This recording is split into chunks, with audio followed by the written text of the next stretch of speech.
I'm Ryan Newman, and since I started with Indiana Donor Network and Driven to Save Lives, I found out that some people think that they can't be an organ donor. The truth is, anyone can sign up to be an organ donor. Anyone? Anyone? Are you sure? Yeah, I'm sure. Anyone can sign up to be an organ donor. So don't count yourself out because somebody's counting on you. Go to driventosavelives.org and sign up today. But my heart's going to you, Ryan. Love that shirt.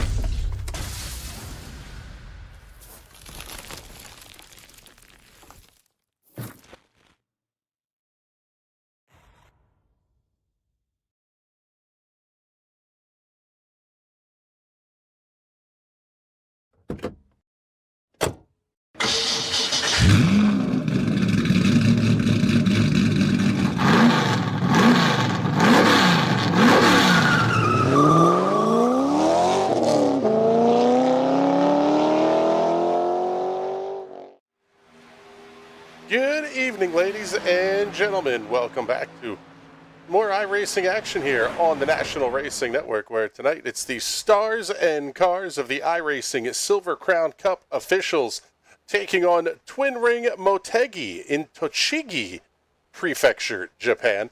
1.549 miles, 10 degrees of banking. Gilles de Ferran holds the track record here, and I'll tell you what, Bizzle, this place is interesting. It's sort of like shaped like Darlington, banked like New Hampshire, and quite possibly could be a whole lot of fun for a lot of these drivers.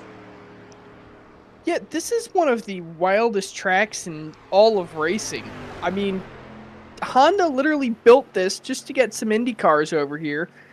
They ran them, once or twice, maybe a couple more times, then an earthquake happened. They don't run it anymore, but it's such a cool piece of, I guess, racing history, bringing the American Series over across the Pacific.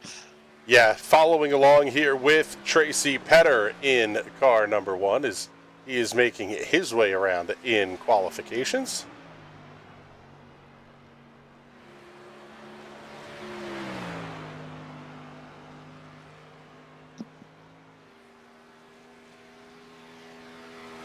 Have a 15-car field in this one, 29 in total on the entry list tonight.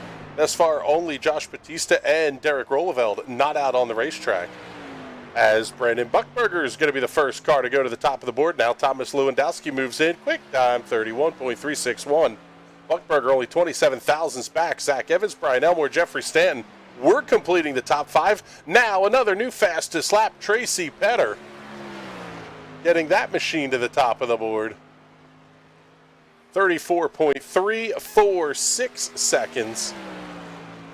Lewandowski going to be second quick, only 14 thousandths back at a 34.361. He is also working lap number two. Brandon Buchberger sitting currently in the third position, followed by Derek Love and Ben Carswell. Lap number two going up on the board for Tracy Petter, and it will be 1/1000th of a second slower. Pick up Derek Love as he is finishing his second qualification lap. See what D-Love can do here on lap number two. It improves, but not much. Let's see, who else do we have out here? James Watson in the number 6 machine. It'll be the 39, I believe, on the side of the race car. Oh, no, he's carrying the 6 tonight. Using the sim stamp numbers. Nick Neben also in this one. Josh Bautista, Kenneth Gurrell, all on the racetrack, and Derek Rolleveld also just getting out onto the speedways. We are just past the halfway point here in qualifications. A little bit squirrely there for Watson on out of 3 and 4 on lap number 2, but it's a good lap up to 6 quick. 34.491. Kenneth Gurrell moving up to the 6th position, bumping Watson back to 7th. We'll pick up Josh Bautista in the Ream number 20.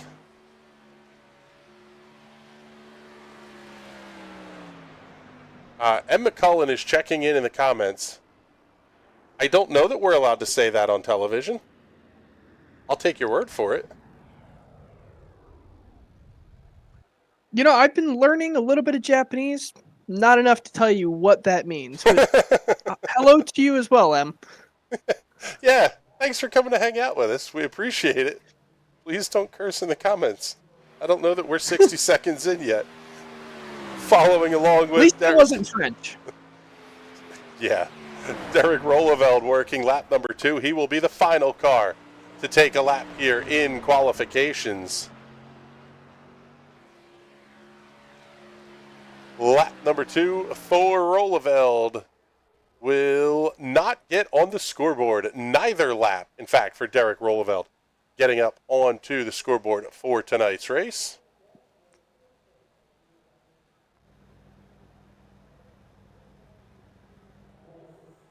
As we're getting everybody out here onto the racetrack, we'll get ready to show you tonight's starting lineup.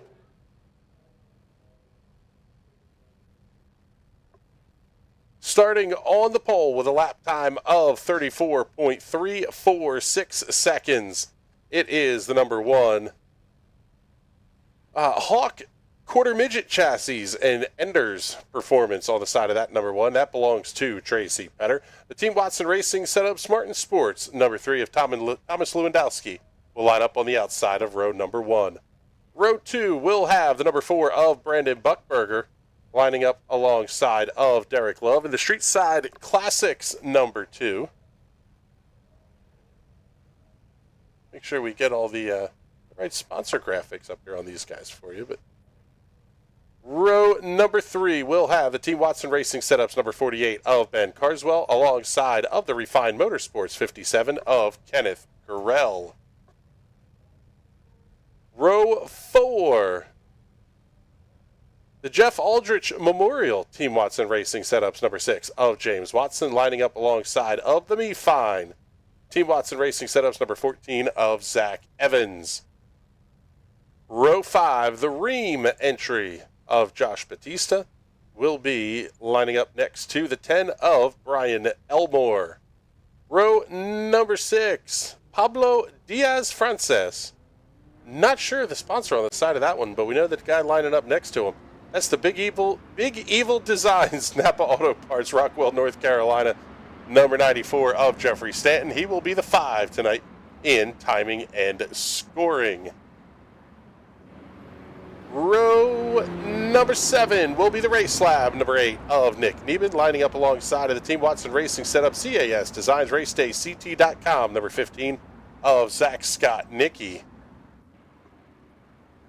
And all alone on the final row will be the SimCube, number 12 of Derek Rolleveld. The only car not to get a lap in here in qualifications. And I'll tell you what, Bizzle, taking a look here at the weather conditions for tonight, 77 degree ambient, 110 degree track temperature under partly cloudy skies.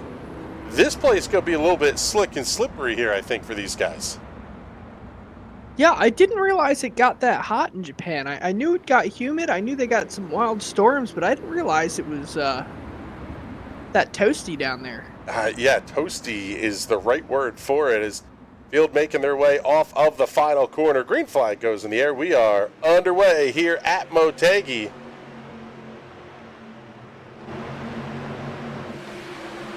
Better going to lead the field off into turn number 1. Love, Lewandowski, Buckberger all battling for the second position.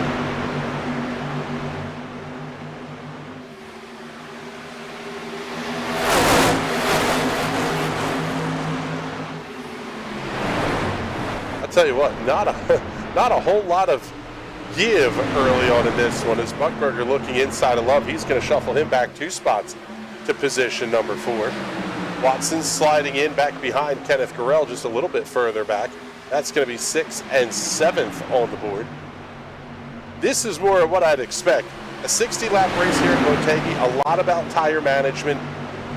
You got to kind of get in line and find your rhythm here early on, but not what we're seeing happening at the front. No, the way I always played Motegi was kind of run around for a bit, try and keep the tires cool, and eventually push out of turn number 2 and hit the wall and call it a night.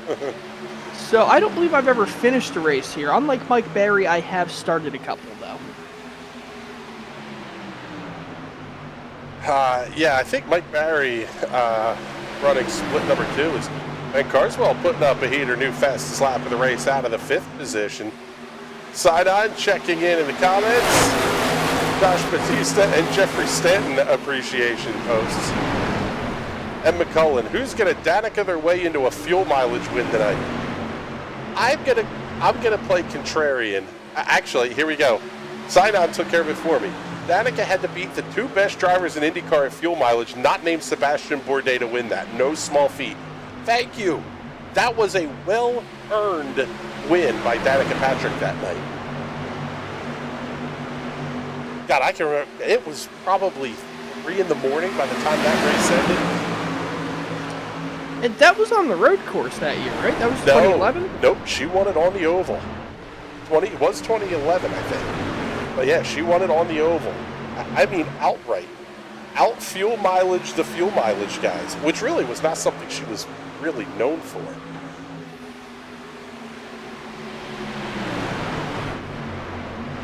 I don't think it's going to be backing your way into a fuel mileage win here tonight. I think you're going to be backing yourself into a tire strategy win.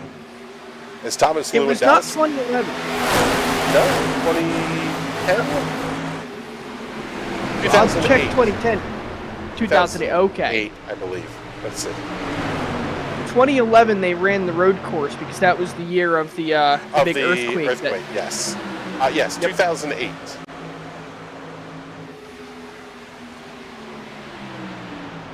Yes, that race was surreal, says Sign On in the comments. Yes, it was.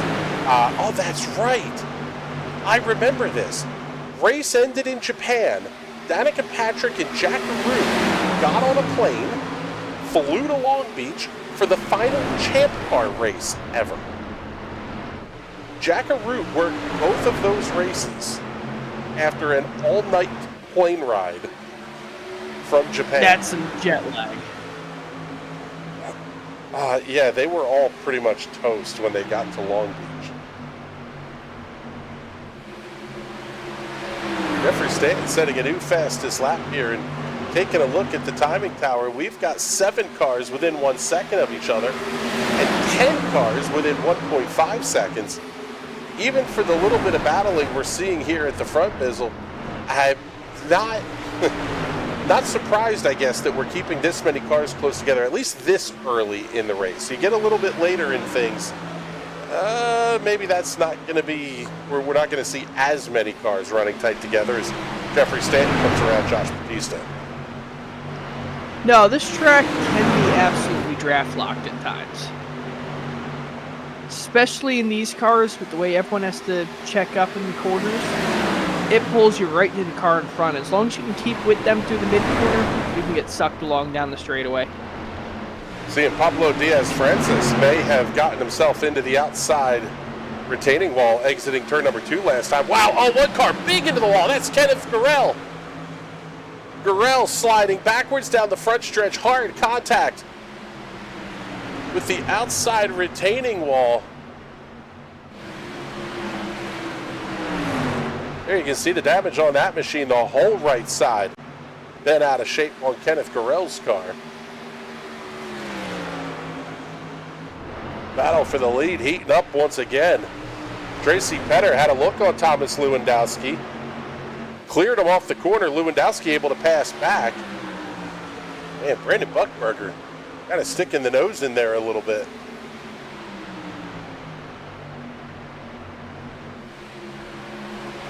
Top 4 is starting to break away a little bit from 5th place Ben Carswell.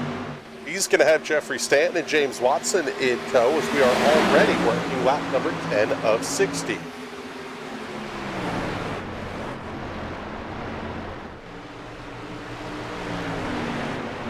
Gotta say a big thank you to everybody that tunes in on YouTube, whether you're watching the live show or catching it back on the rewatch. We appreciate your support coming out and hanging out with us, and super chats are there if you're interested. If you want to contribute to the Bizzle Beer Fund, the super thanks are there as well. If you're on the watch back, is Header again inside of Lewandowski off of 2. And even the likes and the shares are important here on YouTube as well. You got to screw the algorithm.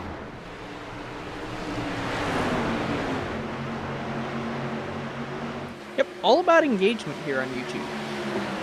Yes, it is. The more you chat with us, the more YouTube thinks people want to see this stuff. It's Petter again inside of Lewandowski into one. Lewandowski going to make the crossover off at two.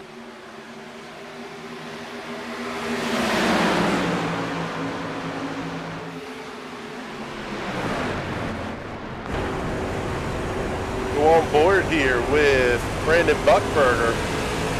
He's up in position number 2, right inside of Tracy Petter down the front stretch.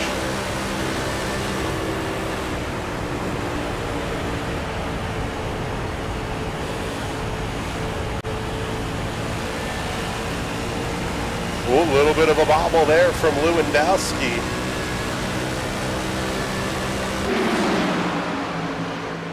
I'll tell you what, now it's a top 5 battle, and Carswell starting to catch back up as well. Stanton able to get around Carswell, and he's just drugged that entire line of cars back. All the way back to 9th place, Josh Batista, now in this main draft down the front straightaway.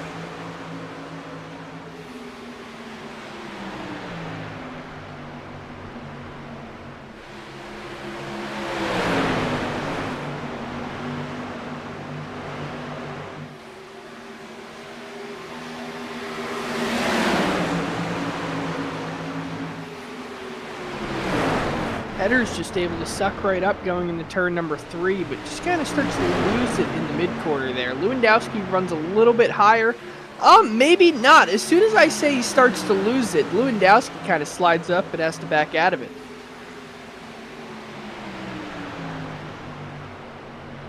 Yeah, already starting to see the slide a little bit here. Take a look. Bring up the weather conditions again here because, well, at least if it lets us anyway. Okay, doesn't want to let us bring up the weather here, but the hotter there is in fact weather going on. Yes, well, yes, there is. My point was going to be, the more sunlight you get beating down on this racetrack, the hotter it's going to get, and the more slidey it wants to become. The track gets hotter, loses a little bit of grip, and those tires are going to heat up more. I would imagine you're probably cooking each of the right side tires at different ends of the racetrack. One end is a lot narrower, you're probably going to cook the right front off a little bit more there. On the other end of the coin, down here at the 3 and 4 end, it's all about right rear drive, and you're going to be heating that tire up. So late in this race, it could be, it could just be ugly all the way around.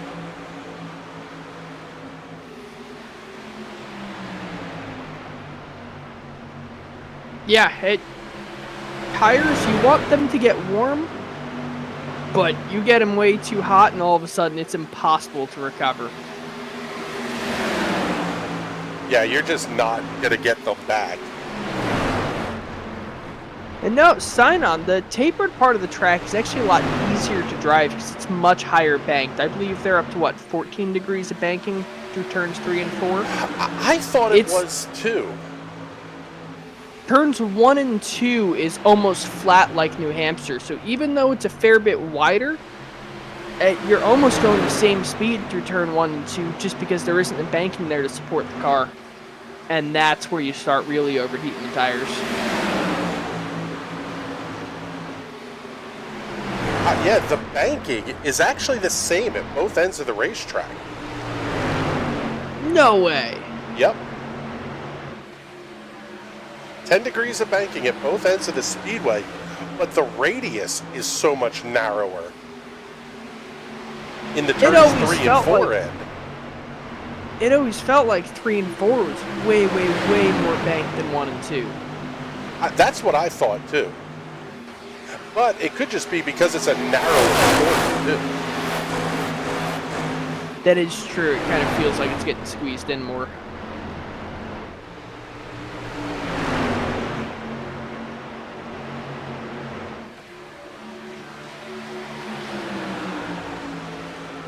Now working lap number 20. Hitting the 1/3 point of this race. Still Thomas Lewandowski at the front of the field.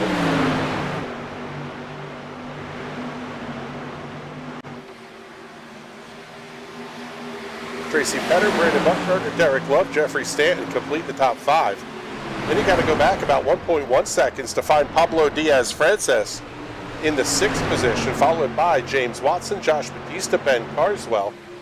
Then you go a lot further back. You pick up Nick Nieben, Derek Rolleveld, then even a little bit further back to Brian Elmore, Zach Evans, and Zach Scott-Nicky. Kenneth Gurrell, the first car out of this race, he will finish tonight in the 15th position. Taking a look at the championship battle as we are working round number 9 of the official series.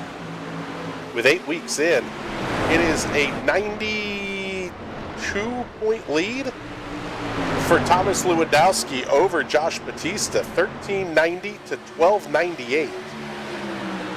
James Watson sitting in 3rd at 1169. Nice run thus far this season for Watson. Brandon Buckberger, Jeffrey Stanton, and Derek Love all over 1,000 points. Kind of a battle for the championship between Lewandowski and Batista, and then a good battle for 3rd between Watson, Buckberger, Stanton, and Love.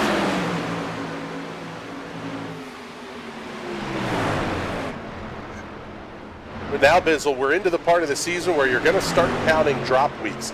And this is where we truly don't know who actually is your points leader. Because once you start dropping the worst weeks, every week you can theoretically see a pretty big swing in the points. Yeah, especially if someone has missed a bunch of races. Like if you, for example, Carter Lundy in the U.S. Open Wheel Series has missed 3 or 4 races now, but he's just won so much that he's right up there with the top guys again. And once those weeks start getting dropped where he's dropping zeros, it might either push him up towards the top or it might drop him further back once it starts counting those zeros. Yeah, the biggest move we could see potentially that way is Derek Love. He only has 7 weeks counted. D-Love sitting on 1,013 points. One drop week is not going to get him up to the front. However, by the time you get to week number 12, if he finishes out the season with strong runs, now you're talking about Derek Love. Right now, it looks like he's in 5th and a couple hundred points back, almost 400 points back, in fact.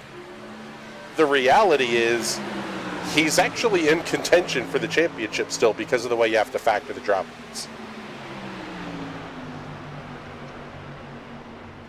Yeah, you either have to sit there and put every week into a spreadsheet or just wait for, what is it, week 9 for it to start dropping them? Correct. We will start to see those drops happening now, basically, after this race.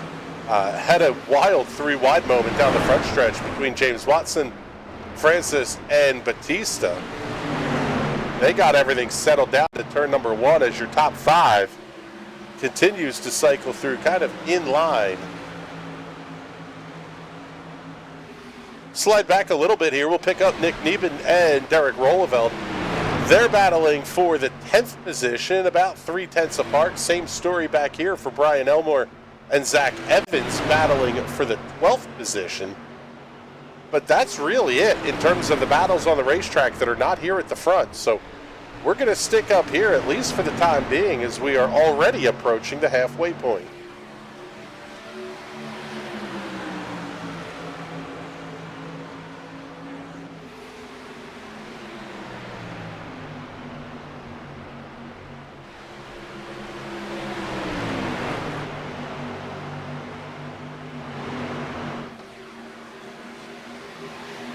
Interesting that since the earthquake and tsunami that damaged the oval has not been used for competitive racing. No, but the oval has been repaired. I know I'm a big enthusiast of the Honda Beat, so every year they have the Honda Beat like meetup here, where they get 12 to 1,300 of these little K cars on this racing circuit. They don't race them around, but they have a huge parade with 660cc little convertible mid-engine rear-wheel drive roadsters. That sounds fantastic. It is so cool. It also, the oval does get used apparently during Honda's Thanks Day events, where they're basically showcasing their road and their racing vehicles. Notably, Takuma Sato turned a lap of the oval in his 2017 Indy 500 winning car. Going back a handful of years now, 7 years since the last IndyCar race in 2010, so that would have been 2018, I guess. Kind of a sad story, just not being able to bring oval racing back here to this place, because it really is a fun layout. I mean, this car, or this facility, I should say, on the iRacing platform, it works with everything from the Indy cars and the IRO1s and the NASCAR Cup cars, all the way down to the PM18s you can make work at this place. Yeah, it's absolutely fantastic, everything that can be done at this track. Just about every car works here. I don't think I found a bad combo, and it's not even a track I personally am good at. I don't really enjoy this track either, but it's always fun racing other cars here because of the different skills it takes. Yes, Bizzle is an enthusiast of the K cars. That not a surprise. We were discussing possible new, crap wagons for Bizzle to pick up. Among them, Geo Metros and sawed-off Ford Rangers. Now, I've wanted a Honda Beat for so long now. I think it'd be such a fun car, especially back when I was living right outside of New York City. Just a fun little city car to get around in. Sidon saying, I think it'd work if IndyCar came back if Sato was in the field. Possibly. I think it would kind of be a no-brainer that he would have to be there for that. Also, he mentions the NR 2003 rendition of this track is excellent as well. I would believe that. Some of the mod tracks that came out for NASCAR 2003 were absolutely incredible. Bridgehampton. Bridgehampton was a great one. Actually, it was really neat. I got to drive Langhorne Speedway in NASCAR 2003. That place was as evil as everybody said it was. And that was when it was paved. You still had Puke Hollow down into turn 1. Well, I guess what you would call turn 1. The plate, when it was dirt, it was an oval. It was a true no straightaways oval that they turned into a D-shaped track when they paved it. But real quick though here, Bizzle, how about Brandon Buckberger making the move up to the front of the field here? He's up to position number 2. Thomas Lewandowski having to run that high lane at both ends of the racetrack. Going to give Derek Love an opportunity to look inside here as well.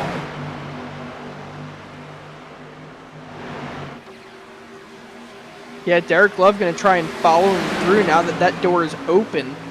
But if Buckberger gets to clear Lewandowski, that door's going to close pretty quick, so Derek's got to kind of shove it in there. Yeah, you're going to have to be right up underneath of Brandon Buckberger as he makes that move off of 4. And it just seems like Lewandowski able to keep the throttle up a little bit on corner exit.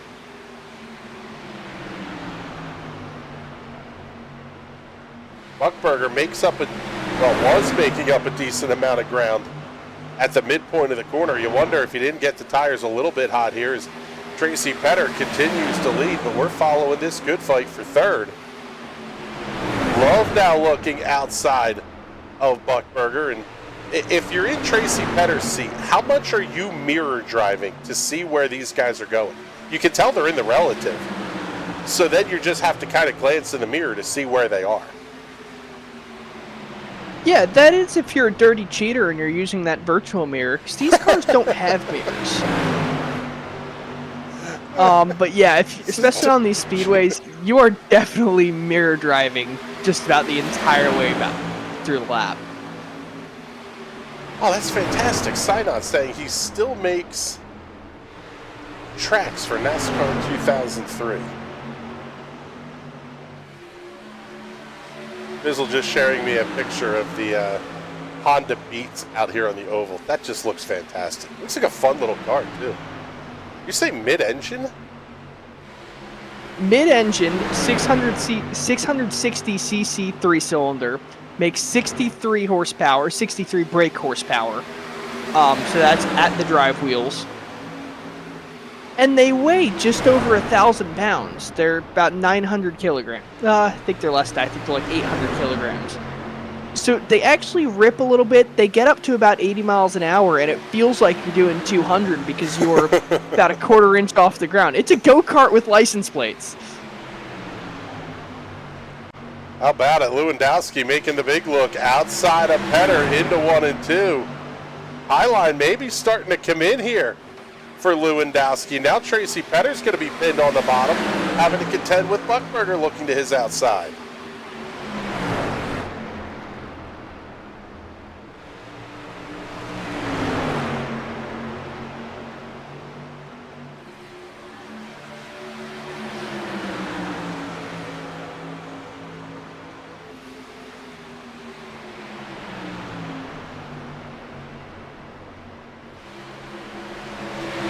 Interesting. Oh, Ed McCullen, shots fired here. Missing a pass for the lead, talking about a K car, just like NBC. We don't feel the need to explain everything to you. You can see that a pass is happening. Yeah.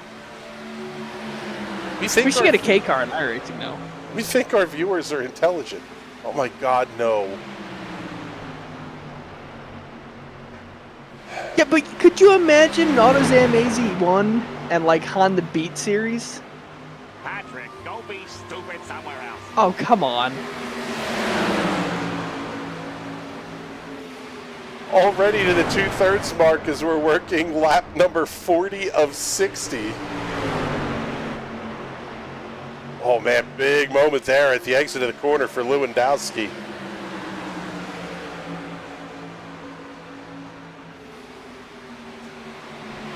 Sinon says, shot fired back. At NBC anyway. No, not NBC, just Steve Letarte.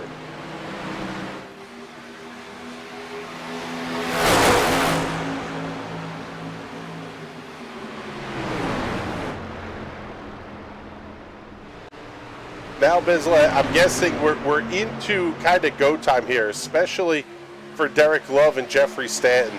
You're seeing that it's taken you 2 or 3 laps to get a pass completed. Do you feel a sense of urgency, or are you maybe hoping you get a caution? As we say that, my God, my timing is good. Caution is on the speedway. Looks like trouble for Josh Batista, unfortunately.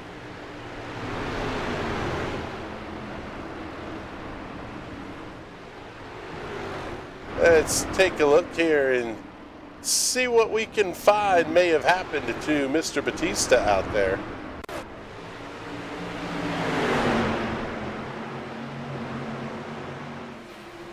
Oh, big contact with Ben Carswell. That car slides to a stop along the inside of the front straightaway. Able to get it rolling, but tough break there for Josh Batista.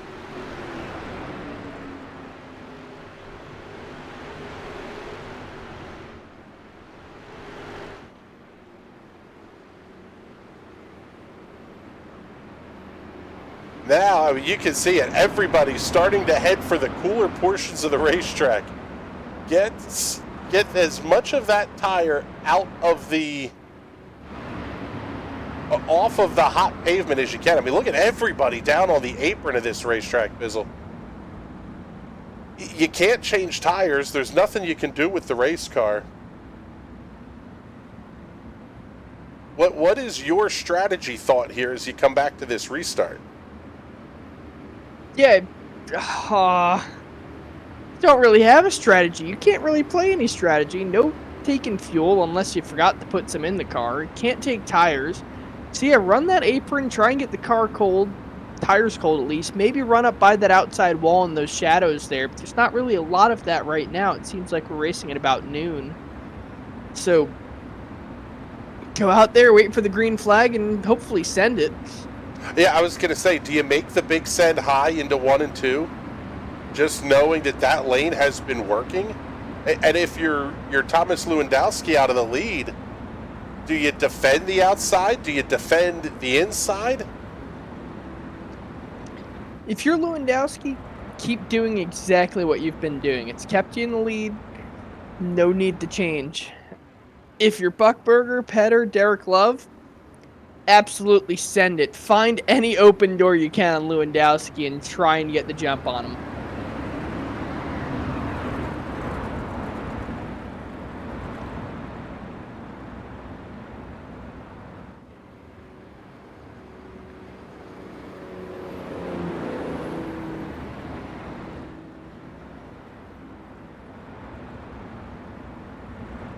Going to be interesting to see how this one shakes out, because they should get the 1 to go signal this time by the start finish line.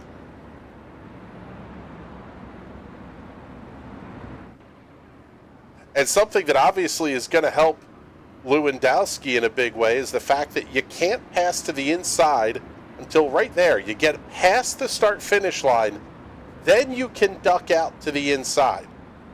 Prior to that, any passes have to occur on the outside of the racetrack.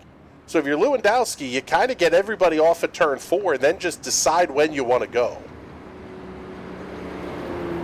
Yeah, here in the Silver Crowns, it's from the second the pace car hits pit road to when the flagman decides to throw the green flag is when you can step on that loud pedal and go.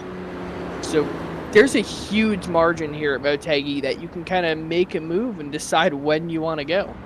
That's a great point. You don't have the start and restart zones like you do on some of the NASCAR tracks.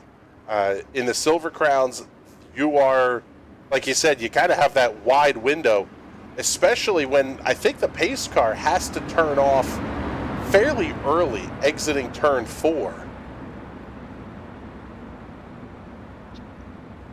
Yes, but I believe the pace car has to be on the pit lane. Correct. They closed the old loophole that as soon as the pace car made the move left, you could go. Now the pace car has to be on pit lane. But you see Lewandowski backing the field up. I mean, he's not going full Colton Herta here.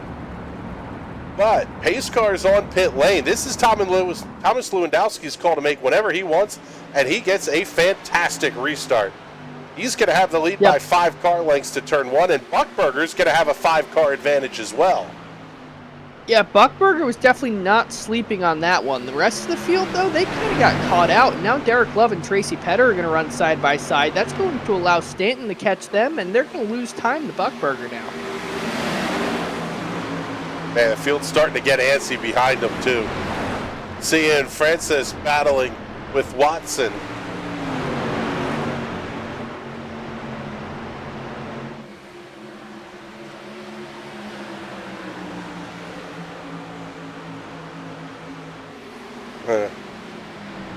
I liked it better when restarts were gradually accelerating off of turn 4 in all forms of racing. I miss the days of 11 rows of 3 on the front stretch at the Speedway for the start. I understand why they don't do it anymore, and they let them get out of their rows before the start-finish line, but man, some of the world's fastest flying start, as Sid Collins would say. Just incredible. And quite frankly, bring the field up to pace and go. It's not about trying to skunk somebody. I'll tell you what, though.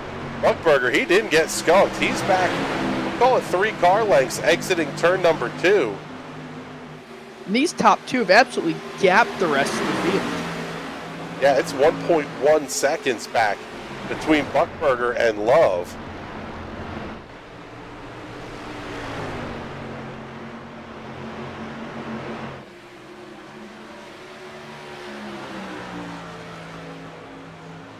Yes, Sidon saying they were getting out of alignment in Indy in the 80s.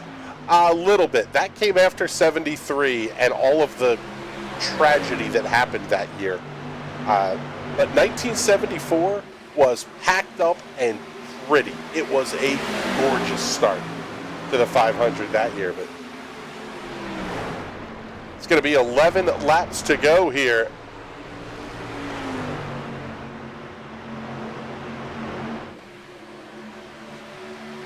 Lewandowski trying to hold off Brandon Buckberger. Now, do these two play nice for a little bit and pull away from Derek Love, or? Nah, I don't think no, they will. No, I don't think they do. Lewandowski, he wants to win. He wants to secure this championship as early as possible. And Buchberger is a guy who is never, ever going to back down. Comment from Sinon, 82 and Coogan. Yeah, AJ Foyt telling Chris Economaki, goddamn Coogan! Highest I've ever heard Foyt's voice go. Also, Mario Andretti saying it's what happens when you let children do a man's job. I'll have to rewatch that one tonight. Oh, yeah.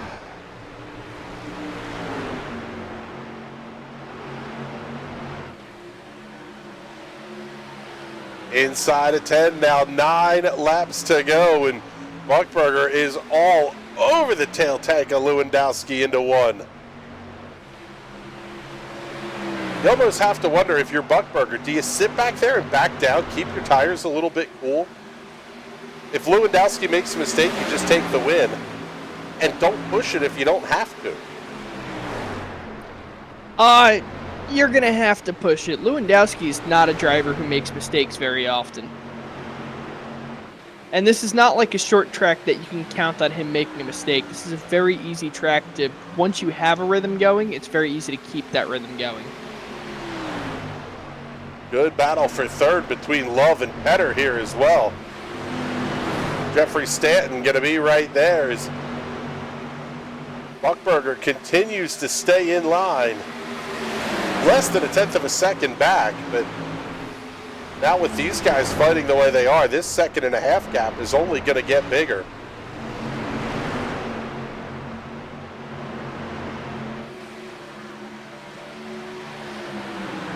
The only thing that really makes me say you can't hesitate if you're Buchberger is the fact that if we get a yellow, you could come back to what, 1 or 2 laps to go? It's not enough time to make the move. Oh, there we go. We've got one going around. It's going to be James Watson going around down to the inside. Oh, did he save that? Oh my goodness, he did. We stay green with 7 to go.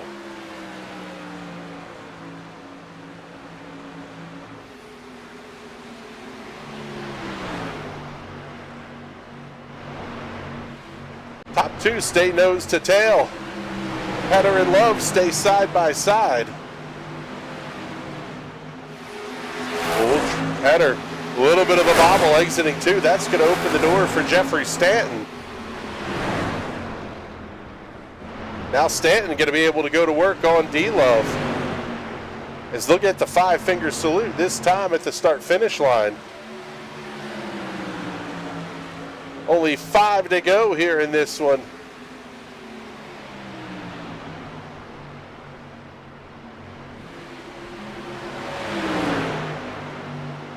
Buchberger still all over Lewandowski. Yeah, he's right there, and I would think he's going to have to try something soon.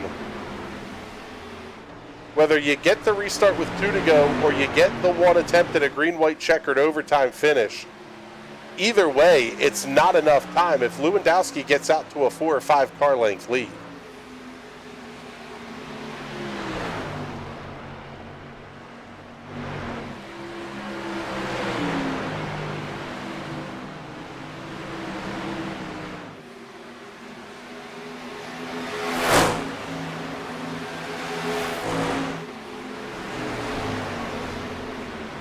He is not backing off at all in the mid-corner, trying to stay as close to Lewandowski as possible.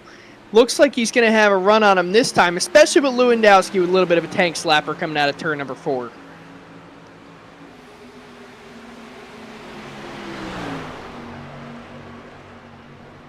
Three trips remaining around the Twin Ring Motegi Oval. Buchberger is right there. Lewandowski doing just enough to cover off a lower entry by Buchberger into the corner, not allowing him to make the move at the midpoint.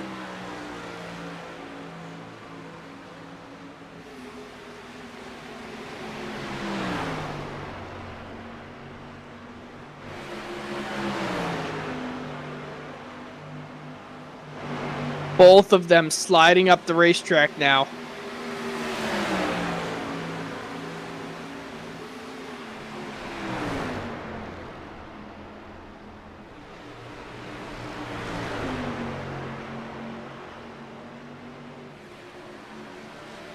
There it is, white flag in the air. 1 lap to go at Twin Ring Motegi.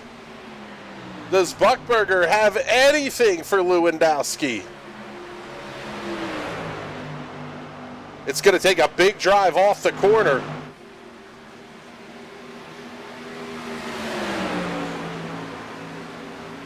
Lewandowski able to cover.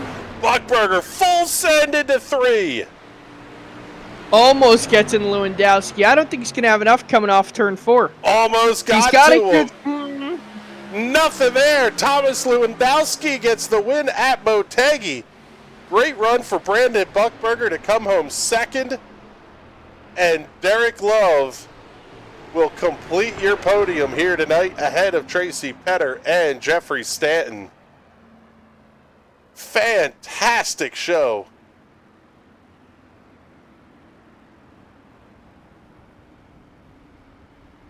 Out of the Silver Crown Cup,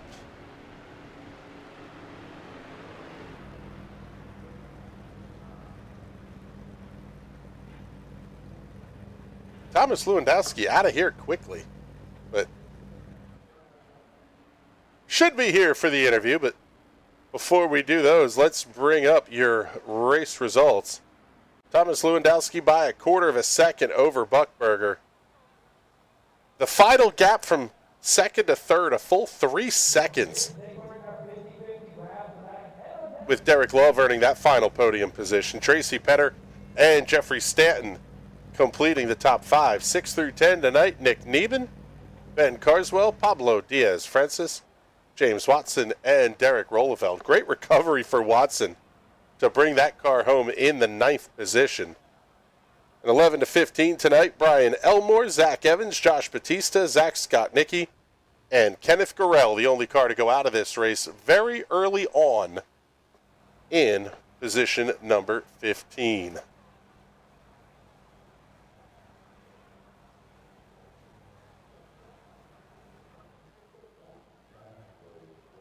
As we're getting ready for our Victory Lane interviews here tonight, let's take a look here. We'll bring in our runner-up finisher tonight first here, Mr. Brandon Buchberger. And, man, I'll tell you what, Brandon, a fantastic battle there with Thomas over the last part of that race after the restart. I don't know that there was anything you could have done differently on that one. It really was a nice drive for you tonight. Yeah, I'm just glad I didn't get baseballed this week like every other week lately. Sometimes you're the windshield, sometimes you're the bug. This week, doing the windshield action, and talk us through a little bit about the race. It seemed like early on passing was possible. It seemed like the outside lane might have been coming in, and by the end of this thing, it was kind of you just had to wait for somebody to make a mistake in front of you. No, I was saving tires at the beginning, and then I think Thomas and I had the quickest cars. Tracy was battling back and forth with him. I wish we could have gotten in line and pulled away from that and just been a 3-car battle, but we both got a good jump on that last restart, and I figured, you know what, let's just pull away, get a good lead, and then Thomas was loose off of 4. I should have tried to make that move a lap earlier, but I was trying to wait until coming to 50, like with 2 to go, to get under him off of 4. But I can tell you this, with how much I've been a baseball instead of the bat lately, if it was anybody else, I probably would have been a bat this night. But I've raced Thomas for 20 years, and he's always raced me clean, and him and I have always had so much respect for each other, I just couldn't do it. Well, I tell you what, man, discretion, the better part of valor, I will say. That is a true instance of that. Congratulations on the podium finish, and before we let you go, do all the sponsor plugs and thank yous that you might have as well. No sponsor plugs. I'm blank car again, and then thank Vinny Sansone for this old setup. Still runs good after 5 years. It's still one of the quickest ones out there. All right, buddy. Well, thank you much. We appreciate you coming to check in with us here, and we'll bring in our third place finisher here, Derek Love. And Man, Derek, you had a battle, it seemed, almost the entire night, whether it was battling for the lead, battling for third. This was a fight for you guys back there outside of, like, position 1 and 2. Hey, we're here to put on a show, aren't we? So, I didn't have the pace to really be at the front, top 3. I kind of lucked into this spot, honestly. I feel like, off that restart. But, I mean, Tracy and I went back and forth a little bit, so I kind of earned it a little bit, too. And we had a great side-by-side there at the end. We were netcode away from wrecking each other. That's just what you get with running same guys all the time. We know what each other is going to do and the limits, and when we get away with it like that, it puts on a good show for sure. Yeah, it was. You guys were absolutely outstanding here tonight. Man, I appreciate it. I'll tell you one more quick question here for you. You got to be thinking at least pretty good here in terms of the championship now, because you've gotten your 8th week up on the board. It's another podium. This is not the Lewandowski Championship runaway that it sort of appears to be, I don't think. I haven't looked yet. We kind of talked about that a couple weeks ago. I should have been up here last week. Unfortunate event last week took me out of the race. So yeah, kind of waiting to. I haven't even really looked at the points because of just some of those instances. It's part of it, but I guess I'll have to look and see where it's at. I don't know. I'll have to run the numbers here pretty soon and see. Where do we go next week? I don't even know. Do you have that pulled up? Yeah, next week, actually, you guys are off to Dover. Okay, yeah, that could go either way. I think I'll probably finish about the same. I'll shoot for a podium there. We talked about that before. I just got to keep clicking those podiums away, and obviously want to be up front leading, but sometimes we don't have that speed. So, Jeffrey had some good speed. He was right with us the whole time, and it was a fun track out here. I'm happy it ended up being a little bit warmer. Some of the sessions were down in the 90s, and I think this hotter temp put on a better show. Yes, it did. It put on a great show for us. And Derek, thank you very much. We appreciate you coming to hang out with us up here in the booth, and looking forward to talking to you more as the season runs on. And now let's bring in our race winner tonight, Mr. Thomas Lewandowski. And my goodness, man, that car it looked good. It looked squirrely at times, but you and Brandon really were class of the field in terms of outright pace here tonight. Yeah, that was probably one of the most on-edge setups or tracks I've driven in quite a while. At the end there, me and Brandon were, pulling away there. I was running so hard, and so, I was just waiting for it, to a little bit, off 2 or 4 there, it would have been bad, but at the start of the race, my car was so good off turn 2, I just had to, take these runs I was getting. And by the end of the race, the right rear was paying pretty bad for it, but it was still good enough where, it held. Yeah, it held is maybe a little bit of an understatement. You don't win by, I'm going to say 3 seconds, because you put the 2 of you in one class, and it just seemed like everybody else was just a little bit of a tick off. But now as we look ahead, we've just had the points update. You're sitting on almost a 200-point gap over Brandon with 8 or 9 races counted for everybody. Looking ahead to the schedule, Dover, Myrtle Beach, and then Pocono to close out the season. I would think you're probably feeling pretty good with where you're sitting right now. Yeah, I try not to worry about the points too much, just because I've always been focused on just race wins for some reason, and if the points work out, and they do. But it's been a good season for sure, and these next 2 of the 3 tracks I really like a lot coming up here. Myrtle Beach is I might struggle there quite a bit. We might be taking a drop week there, but. Yeah, no, it's. I was happy with the result because I missed last week with I just worked. I do landscaping and stuff, and I just dehydrated myself and had a headache and decided not to race. So it's nice to come back from that and get a win this week. Well, congratulations on it. It was a fantastic drive for you. And before we let you go, make sure you do all the big sponsor plugs and thank yous here too. Yeah, just got to thank everyone, Larry Pace, John Prather, Marcus Lindsay, all those guys at the drill aisle. And of course, thank you guys for broadcasting these and for doing a great job. For I haven't seen anyone as good as you guys. So doing these. So Well, thank you much, sir. Those are very, very kind words. We appreciate that, and we appreciate you coming to hang out here with us too for a couple of minutes up in the booth. And man, I'll tell you what, Bizzle, we got a better show tonight than I thought we were going to get out of the Silver Crowns. Yeah, Motegi once again putting on a fantastic race for the Silver Crowns. It can be kind of a snoozer, kind of a fuel mileage race when you get into the Indy cars or even the stock cars here. But the Silver Crowns, you get all that strategy out the window, and it's balls to the wall the whole time, no matter what you're driving or where it's at. Yeah, looking ahead to next week, Dover is one of those places that these cars were absolutely built for. That it's going to be a fun race at a self-cleaning racetrack. The real kind of interesting one to me is Myrtle Beach, because these cars can be a little bit iffy on the short tracks, and sometimes even the netcode gods can be not real kind if you're having to move the wheel a ton and battling door to door with somebody. Yeah, especially at the short tracks where you're already racing wheel to wheel. It's already a high contact environment, and all of a sudden you got netcode to throw in there. Sometimes it can get a little bit hairy. Yeah, just a little bit, but we're looking forward to that one and looking forward to, quite frankly, a big week of racing coming up here on the National Racing Network. Wednesday night, it will be the Sim Racers Club heading off to Pocono Raceway. Our second event that we're going to have kind of some new camera systems built into the iRacing platform that we're custom designing. Basically, every camera angle that has ever existed at a racetrack, we have in different groups. So we can shoot a race like it's 1980, we can shoot a race like it's 1990, or we can shoot a race like it happened yesterday. I'm really looking forward to that. We're going to try and have those cameras ready for Interlagos, but it's about 300 cameras to get built in the next 3 days, and, well, quite frankly, it just might not happen. But that'll be the U.S. Open Wheel doubleheader coming up on Thursday night. And then next week, we're right back here, Monday night, 9:45 in the East for the Silver Crown Cup.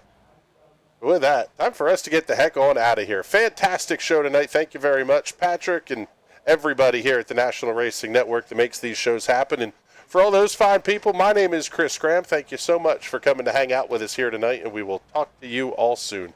Have a good night, everybody.